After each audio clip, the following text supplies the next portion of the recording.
د صدام محاکمه. په هغه ورځ چې په لومړي ځل صدام محاکمې ته راوست، د او ملګرو یې په ډیر شهامت او میړانې سره خبرې وکړې او د محکمې امر یې تر پوښتنې لاندې راوست. صدام وویل دا نه محکمه ده او نه هم زه مجرم یم، بلکې دا محکمه د بوش په فرمایش جوړه شوې ده او هیڅکله به یې هم پریکړې ونه مني. ده ویل چې د ده په محکمې سره بوش غواړي د امریکا په ټاکنو کې ځان بریالی کړي. ده وویل په ده لګول شوي ټول تورونه غلط دي او د دې هر څه مجرم یوازې بوش دی. قاضي له صدام څخه پوښتنه وکړه چې خپل ځان معرفي کړي. صدام داسې ځان ور وپېژانده: زه صدام حسین د عراق ولسمشر یم او یرغلګر نشي کولی چې له دې حقیقت څخه سترګې پټې کړي. هغه ته د محکمې په پای کې یوه پاڼه ورکړل شوه چې په هغه کې دی د عراق ولسمشر نه و یاد شوی. نو صدام پاڼه لاسلیک نه کړه او بیرته یې ور وغورځوله. ویل کېږي چې د امریکا د هغه وخت دفاع وزیر ډونالډ رامسفیلډ په 1484 هجري کې د صدام سره په زندان کې وکتل او هغه ته یې وویل چې موږ به تا آزاد کړو، خو ته د ملګرو ته ووایه چې له مقاومت لاس واخلي.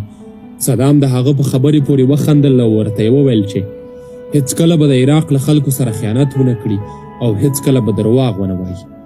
هغه مهال چې قاضي صدام حسین ته د مرګ سزا اوروله، صدام حسین چې قرآن شریف یې په لاس کې و په محکمه کې راپورته شو او د الله اکبر په ویلو سره یې دا پریکړه وغندله: د صدام حسین اعدامېدل. صدام ته چې محکمې له وړاندې د اعدام سزا ورولې وه، هیچا هم داسې فکر نه کاوه چې امریکا به دی په داسې یوه مبارکه او د خوشحالیو ډکه ورځ چې د مسلمانانو اختر وي اعدام کړي.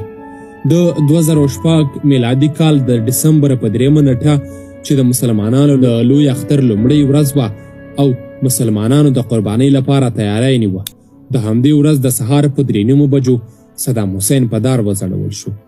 د صدام حسین تر اعدام څو ورځې وروسته داسې ویډیوګانې خپرې شوې چې څو تنو جلادانو چې مخونه یې پټ وه صدام د دار ځای ته روان کړی و.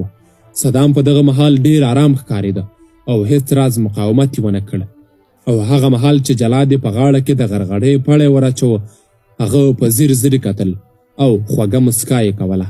همداراز یې هغه توره کڅوړه هم پرې نښوده چې جلاد یې پر مخ ور واغوندي او صدام حسین کلمه طیبه لا پای ته نه ورسولې چې جلاد پرې پړی راکش کړ او د اسلام یو زړور سپاهي شهید کړ.